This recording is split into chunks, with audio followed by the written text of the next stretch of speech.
Hi guys, আমি তপতি রান্নাঘরে আপনাদের সবাইকে স্বাগত। আজকে আপনাদের বানিয়ে দেখাবো চিংড়ি মাছ দিয়ে গাটি কচুর তরকারি। চলুন রেসিপিটি শুরু করা যাক। গ্যাসটা অন করে নেব। গ্যাসে একটি কড়াই নিয়ে নিয়েছি। কড়াইতে পরিমাণ মতো সর্ষের তেল দিয়ে নেব। সর্ষের তেলটাকে গরম হতে দেব। তেলটা গরম হয়ে গেছে। এই যে চিংড়ি মাছগুলো এবার ভেজে নেব।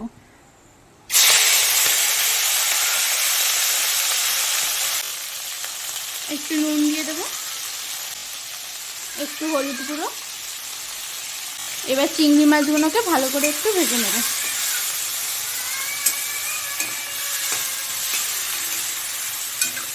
চিংড়ি মাছগুলোকে 2 মিনিটের মতো ভালো করে ভেজে নেব।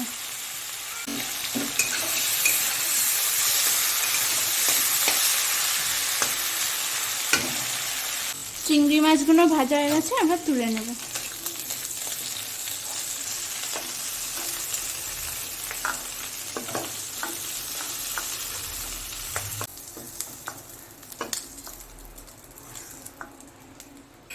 আর একটু সর্ষের তেল দিয়ে নেব।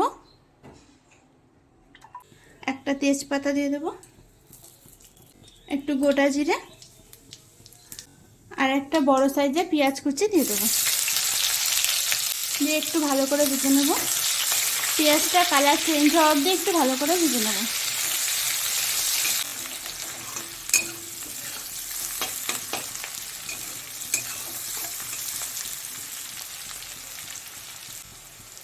পেঁয়াজটা একটু ভাজা ভাজা হয়ে গেছে।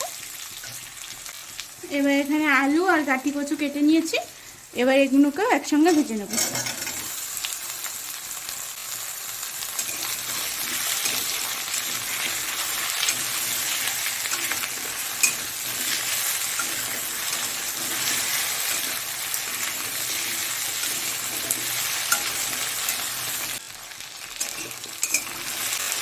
আলু আর কচুটা একটু ভাজা ভাজা হয়ে গেছে। হাফ চামচ রসুন বাটা আর হাফ চামচ আদা বাটা দিয়ে দেবো। দিয়ে একটুখানি ভেজে নেবো ভালো করে।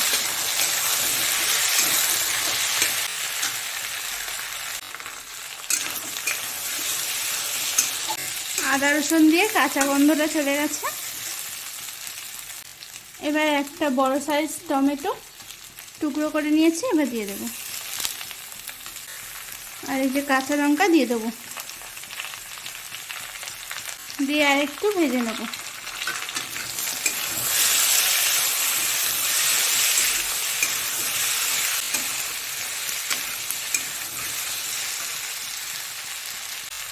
এক চামচ নুন দিয়ে দেবো। নুনটা আপনাদের স্বাদ মতো দিয়ে দেবেন। জিরে ধনে গুঁড়ো 1 চামচ, হলুদ গুঁড়ো 1 চামচ, লঙ্কার গুঁড়ো 2 চামচ। নুন ঝালটা আপনাদের স্বাদ মতো দিয়ে নেবেন। একটু জল দিয়ে দেব। মশলাটাকে একটু ভালো করে কষিয়ে নেব।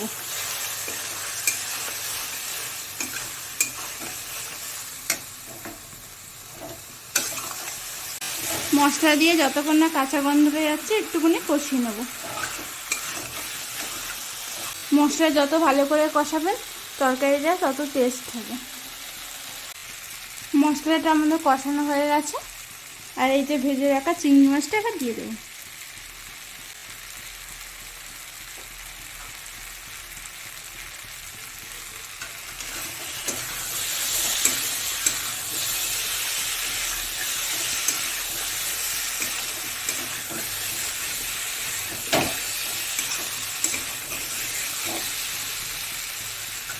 এবার পরিমাণ মতো জল দিয়ে দেবো।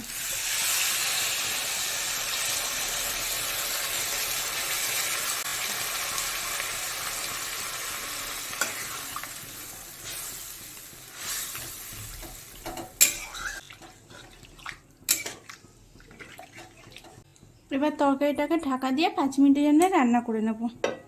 5 মিনিট পরে এবার ঢাকাটা খুলে তরকারিটা চেক করে নেব।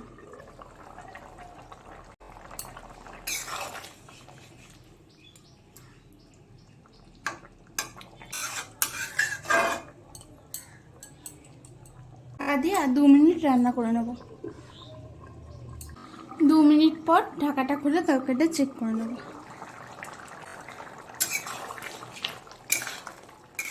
আমার চিংড়ি মাছ দিয়ে গাটি কচু তরকারি একদম রেডি হয়ে গেছে, এবার নামিয়ে নেব। এইভাবে একবার রেসিপিটি বানিয়ে দেখবেন, খুবই টেস্টি হয় খেতে এবং খুব তাড়াতাড়িও তৈরি হয়ে যায়।